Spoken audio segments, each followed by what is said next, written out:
Hi friends, ബോളിവുഡിലെ ഏറ്റവും strong area ആയി കരുതപ്പെടുന്ന ഒരു ജോണറാണ് ബയോപിക്. ഇന്ത്യയിലെ തന്നെ ടോപ്പ് ബയോപിക്സ് എടുത്തു കഴിഞ്ഞാൽ അതിൽ 95% ഫിലിംസും ബോളിവുഡിൽ നിന്നായിരിക്കും. ഉദാഹരണത്തിന് സഞ്ജു, MS ധോണി, പാഡ്മാൻ, ഗംഗുബായി, സാം ബഹാദൂർ, മേരി കോം തുടങ്ങിയ എത്രയോ പടങ്ങൾ. എനിക്ക് തോന്നുന്നത് ഒരു ടോപ്പ് 25 അല്ലെങ്കിൽ ടോപ്പ് 50 ബയോപിക്സ് എന്ന് പറഞ്ഞ ഒരു സെപ്പറേറ്റ് വീഡിയോ ചെയ്യാൻ പറ്റിയ ടോപ്പിക്കാണിത്. പറഞ്ഞു വരുന്നത് ശ്രീകാന്ത് എന്ന പേരുള്ള ഒരു ബോളിവുഡ് ബയോപിക്കിനെ കുറിച്ചാണ്. ഇന്നലെ, അതായത് മെയ് 10 റിലീസായ ഈ ചിത്രം 1992 ആന്ധ്രാപ്രദേശിലെ മച്ചിലി പട്ടണത്തിൽ ജനിച്ച ശ്രീകാന്തിന്റെ കഥയാണ്. അദ്ദേഹം ഒരു അന്ധനാണ്.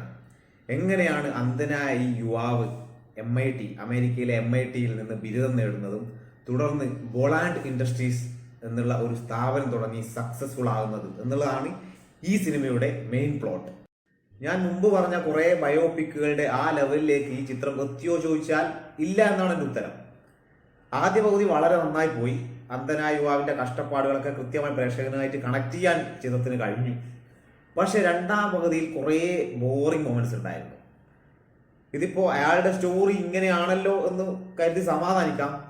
പക്ഷെ ആ എടുത്ത രീതിയും നമുക്ക് പ്രേക്ഷകനുമായിട്ട് നല്ല രീതിയിൽ കണക്ട് ചെയ്യാൻ പറ്റിയോ എന്ന് ചോദിച്ചാൽ ചെറിയൊരു പ്രശ്നം അവിടെയുണ്ട്. 2 മണിക്കൂർ 14 മിനിറ്റാണ് പടത്തിന് ദൈർഘ്യം. എന്നാൽ പോലും ആ ഒരു ലാഗ് ഇടക്കിടക്ക് ഇങ്ങനെ വരുന്നുണ്ടായിരുന്നു.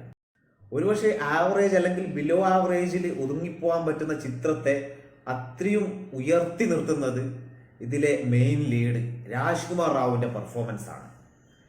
അന്ധനായിട്ട് കുറേയേറെ നടന്മാരുടെ പെർഫോമൻസുകൾ നമ്മൾ കണ്ടിട്ടുണ്ട്. അതിൽ തന്നെ എൻ്റെ മനസ്സിൽ ഏറ്റവും മുകളിൽ ഞാൻ വെക്കുന്നത് 1 കലാഭവൻ മണി, വാസന്തിയും ലക്ഷ്മിയും, പിന്നെ ഞാനും. 2 മോഹൻലാൽ. ഒപ്പം ഏകദേശം ആ ഒരു ലെവലിൽ വെക്കാൻ പറ്റും രാജ്കുമാർ റാവുവിലെ ഈ പടത്തിലെ പെർഫോമൻസ്.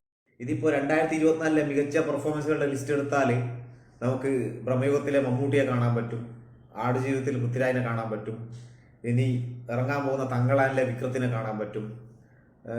ആ ലിസ്റ്റിലേക്കാണ് രാജ്കുമാർ റാവുവിന്റെ ശ്രീകാന്ത് കൂടി എത്തുന്നത്. സപ്പോർട്ടിംഗ് കാസ്റ്റിന്റെ പെർഫോമൻസ് വളരെ നന്നായിരുന്നു. പ്രത്യേകിച്ച് ജ്യോതിക, ശ്രീകാന്തിന്റെ ടീച്ചറായിട്ടാണ് ജ്യോതിക വരുന്നത്. മുമ്പ് കാതൽ ദ കോറിൽ എനിക്ക് അവരുടെ പെർഫോമൻസ് അങ്ങനെ ഒരു സ്പെഷ്യൽ പെർഫോമൻസ് ആയിരുന്നു തോന്നിയില്ല. പക്ഷെ ഷെയ്ത്താൻ, അജയ് ദേവഗണും മാധവനും അഭിനയിച്ച ഷെയ്ത്താനിൽ ജ്യോതിക വളരെ നന്നായി ചെയ്തിട്ടുണ്ടായിരുന്നു. അതുപോലെ തന്നെ ഇവിടെയും ശ്രീകാന്തിലും ജ്യോതികയുടെ മികച്ച പെർഫോമൻസ് നമുക്ക് കാണാം. രണ്ടാമത് എടുത്ത് പറയേണ്ടത് ശരത് കേൽക്കർ. കിട്ടുന്ന റോളുകളെല്ലാം മികച്ച രീതിയിൽ ചെയ്യുന്ന ഒരു നടനാണ്. അദ്ദേഹത്തിന് എത്രമാത്രം ശ്രദ്ധ കിട്ടുന്നുണ്ട് എന്ന് ഞാൻ എപ്പോഴും ചിന്തിക്കാറുണ്ട്.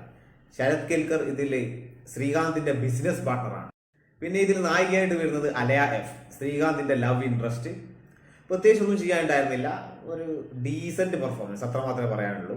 ഈ സിനിമയെ കുറിച്ച് വേറെ അധികമൊന്നും പറയാനില്ല. ഇതൊരു മസ്റ്റ് തിയേറ്റർ വാച്ച് എക്സ്പീരിയൻസ് വേണം എന്നുള്ള അഭിപ്രായമൊന്നും എനിക്കില്ല. OTT റിലീസിന് വേണ്ടി വെയിറ്റ് ചെയ്യാൻ പറ്റും.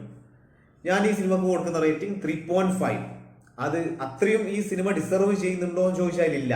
പക്ഷെ രാജ്കുമാർ റാവുവിന്റെ ആ ഒരു എക്സ്ട്രാ ഓർഡിനറി പെർഫോമൻസ് കൊണ്ടാണ് ഞാൻ ഇതിന് 3.5 സ്റ്റാർ കൊടുക്കുന്നത്.